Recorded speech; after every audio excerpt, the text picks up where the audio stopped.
क्या आप जानते हैं कि हर साल लगभग $100 बिलियन भारत को एनआरआई यानी कि नॉन रेजिडेंट इंडियंस से रेमिटेंस के रूप में मिलता है?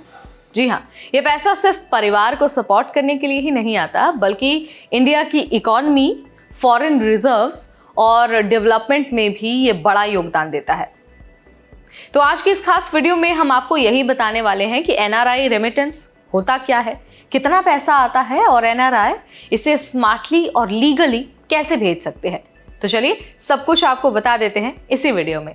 हाय everybody, you watching NBT tech ed and I am your host Neha Upadhyay. तो सबसे पहले समझते हैं कि एनआरआई रेमिटेंस का मतलब क्या होता है। तो देखिए, रेमिटेंस वो पैसा है जो एनआरआई विदेश से भारत भेजते हैं। ये सिर्फ परिवार के लिए नहीं, बल्कि इंडिया की इकोनॉमी को बूस्ट करने में भी मदद करता है। हर साल अरबों डॉलर एनआरआई कम्युनिटी से इंडिया आती है। वर्ल्ड बैंक के अनुसार इंडिया हमेशा टॉप में रहता है रेमिटेंस रिसीवर कंट्रीज के मामले में। तो अगर मैं आपको आसान भाषा में कहूँ तो एनआरआई पैसा भेजना पर्सनल भी है और नेशनल इंपॉर्टेंस वाला भी है। अब चलिए आपको ना इंटरेस्टिंग नंबर्स बता देते हैं, आंकड़े बता देते हैं। तो देखिए, 2024-2025 में लगभग $100 बिलियन इंडिया को एनआरआई रेमिटेंस के रूप में मिला है। सबसे ज्यादा पैसा आता है US, UAE, Saudi Arabia, UK और कनाडा से। ये फॉरेन करेंसी इंडिया की इकोनॉमी और इंडिया की जो रिजर्व्स हैं, जो फॉरेन रिजर्व्स है, उसको और मजबूत करती हैं। पैसा भेजते समय हमेशा ऑफिशियल चैनल्स जैसे कि बैंक्स या फिर जो ट्रस्टेड रेमिटेंस ऐप है वो यूज करना चाहिए। ये सेफ होता है और टैक्स इफिशिएंट भी होता है। ये मैंने आपको यहाँ पर टिप दे दी है एज अ एनआरआई अगर आप पैसा भेजते हैं तो उनके लिए। अब जरा हम कुछ स्मार्ट तरीके और स्मार्ट सीक्रेट्स जान लेते हैं जिनसे आपको भविष्य में कोई परेशानी नहीं होने वाली है। तो सबसे पहला जो सीक्रेट है वो है bank transfer. NRE NRO accounts में डायरेक्ट डिपॉजिट होता है। मनी ट्रांसफर ऐप्स की अगर हम बात करते हैं तो वाइज एक ऐप है, बहुत काफ़ी पॉपुलर है। इसके अलावा ट्रांसफर वाइज जो है वो भी एक बहुत पॉपुलर ऐप है। यहाँ पर बहुत कम पैसा लगता है और डिलीवरी भी बहुत फास्ट होती है। इसके अलावा अगर हम कैश ट्रांसफ़र की बात करते हैं तो ये थोड़ा सा रिस्की ज़रूर है, इसे आप अवॉइड कर सकते हैं। अगर मैं आपको यहाँ पर एक सीक्रेट टिप दूँ या फिर यूँ कह लीजिए बोनस टिप दूँ, तो एनआरई अकाउंट से भेजा गया पैसा इंडिया में टैक्स फ्री होता है, जबकि एनआरओ अकाउंट से जब आप पैसा भेजते हैं ना तो वो अमाउंट टैक्सेबल होती है। तो ये आपको ध्यान रखना है कि आप एनआरई अकाउंट से ही ट्रांजैक्शन करिए, एनआरओ अकाउंट से थोड़ा ट्रांजैक्शन करने से बचिए। इसके अलावा करेंसी कन्वर्जन और ट्रांसफ़र फ़ी कंपेयर करके आप ज़्यादा पैसा बचा सकते हैं। यानी कि ट्रांजैक्शन करने से पहले, इंडिया पैसा भेजने से पहले आपको बहुत सारी रिसर्च करनी होती है। आपको जो एक्सचेंज रेट चल रहा है आपको उसके बारे में पता होना चाहिए। इसके अलावा आपको ये भी पता होना चाहिए कि कौन सा ऐसा चैनल है जिसकी मदद से आप आराम से और लीगली अपना पैसा भेज सकते हैं।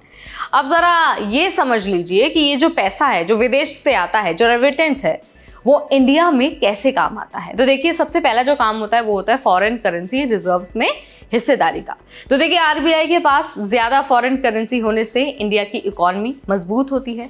इसके अलावा जब विदेश से पैसा आता है तो इंफ्रास्ट्रक्चर बढ़ता है, डेवलपमेंट होती है। यानी कि एक तरह से भारत की इकोनॉमी में, भारत के डेवलपमेंट में रेमिटेंस का पैसा इनडायरेक्टली कंट्रीब्यूशन होता है। इसके अलावा फैमिली सपोर्ट तो होती ही है।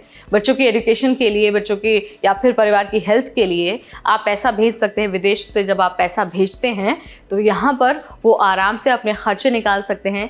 इसके अलावा एम्प्लॉयमेंट और स्टार्टअप में भी मदद करता है। रेमिटेंस का जो पैसा है, जो रेमिटेंस मनी है, वो बहुत मदद करती है। एनआरआई मनी से जॉब्स और बिजनेस ज़्यादा ग्रो होते हैं, इस बात का ध्यान रखना है। मतलब एनआरआई रेमिटेंस सिर्फ फैमिली के लिए हेल्पफुल नहीं होती, बल्कि नेशनल ग्रोथ में भी रेमिटेंस मेजर रोल प्ले करता है।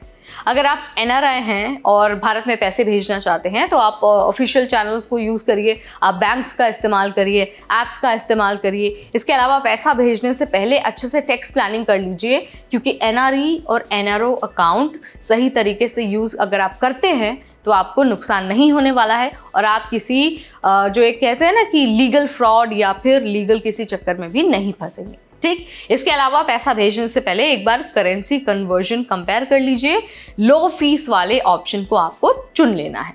तो भाई देखिए, अगर आप इन टिप्स का इस्तेमाल करते हैं ना और उसके बाद पैसा भेजते हैं, रिसर्च करते हैं अच्छे से, तो आपको भविष्य में ना तो कोई परेशानी होगी, बेनिफिट तो होगा ही, साथ ही आपका जो एक NRI वाली जर्नी होगी ना, जो रेमिटेंस वाली एक जर्नी होगी, जो ट्रांजैक्शन होगा वो बहुत स्मूथ होने वाला है। तो यहाँ पर मैंने आपको बहुत आसान भाषा में समझा दिया है कि NRI जो रेमिटेंस है वो क्या है और कैसे ये जो मनी है रेमिटेंस की वो सिर्फ फैमिली को सपोर्ट नहीं करती है बल्कि इंडिया की जो इकॉनमी है उसके डेवलपमेंट में भी पूरा रोल अदा करती है। सो अगर आपको ये जानकारी अच्छी लगी है, वीडियो पसंद आया तो इसे लाइक और शेयर करना बिल्कुल न भूलें। ऐसे अपडेट्स के लिए stay tune to NBT tech care.